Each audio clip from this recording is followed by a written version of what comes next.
Në ceremoninë e prezantimit të programit kombëtar dyfishos sipërmarrjen tënde organizuar nga Ministria e Ekonomisë, Kulturës e Inovacionit me pjesëmarrjen e përfaqësuesve të qeverisë, sektorit bankar, Komitetit të Biznesit, institucioneve publike, Ministria e Ekonomisë e Inovacionit, Dilina Ibrahimaj deklaroi se tesurinë e programit iniciuar nga qeveria dyfishos sipërmarrjen tënde. Gjithashtu, ajo deklaroi se në vitin 2025 në Shqipëri ka ndër 5 miliardë euro vetëm nga shërbimet e turizmit. Programi është ndërtuar bazuar në nevojat e biznesit. Ne në vitet e fundit kemi parë një ekonomi e cila rritet me dinamizëm, një ekonomi që është rritur mesatarisht me 4% nga viti në vit, një ekonomi në të cilën çdo vit numri i sipërmarrjeve rritet me norma dyshifrore, vetëm në 6 muajin e parë të vitit ne kemi rreth 12.000 sipërmarrje të reja. Në vitin e kaluar kemi pasur 25.000 sipërmarrje të reja. Dhe këto numra nuk janë numra të ftohta, të cilat tregojnë vetëm shifra makroekonomike.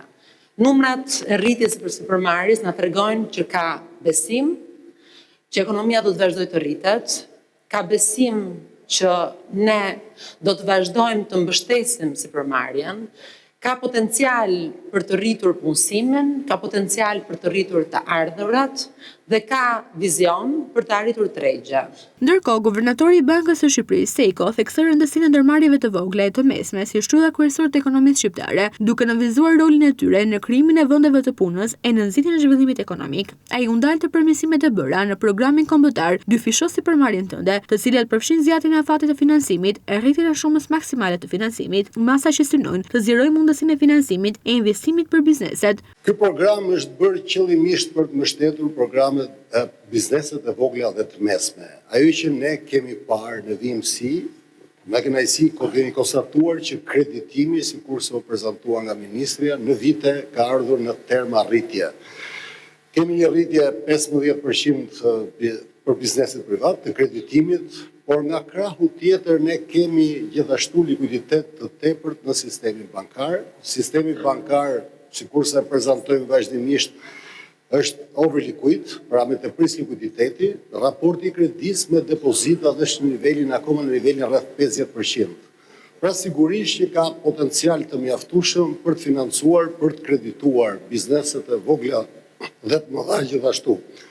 Natyrisht që bizneset e vogla dhe të mëdha janë shtylla kurrizore, të vogla dhe të mesme janë shtylla kurrizore e ekonomisë, që përfaqësojnë një potencial jashtëzakonisht lartë punësimi dhe zhvillimi. Për këtë arsye ne rishikuam programin këtë vit, rishikuam në drejtim të afatit, zgjatëm afatin deri në 10 vjet dhe gjithashtu të shifrës që u prezantua deri në 2 milion euro për shprehjen e euro, që është një oportunitet mjaft i mirë për të gjithë bizneset për të përfituar. Në përfundim, guvernatori Seku bëri thirrje bankave të jenë proaktive në zbatimin e programit e bizneseve të shfrytëzojnë mundësinë që ai ofron, duke theksuar se kjo nisëm do të kontribuojë jo vetëm në zgjerimin e kreditimit, por edhe në diversifikimin e portofolit të bankave e në forcimin e aktivitetit sipërmarrës në vend.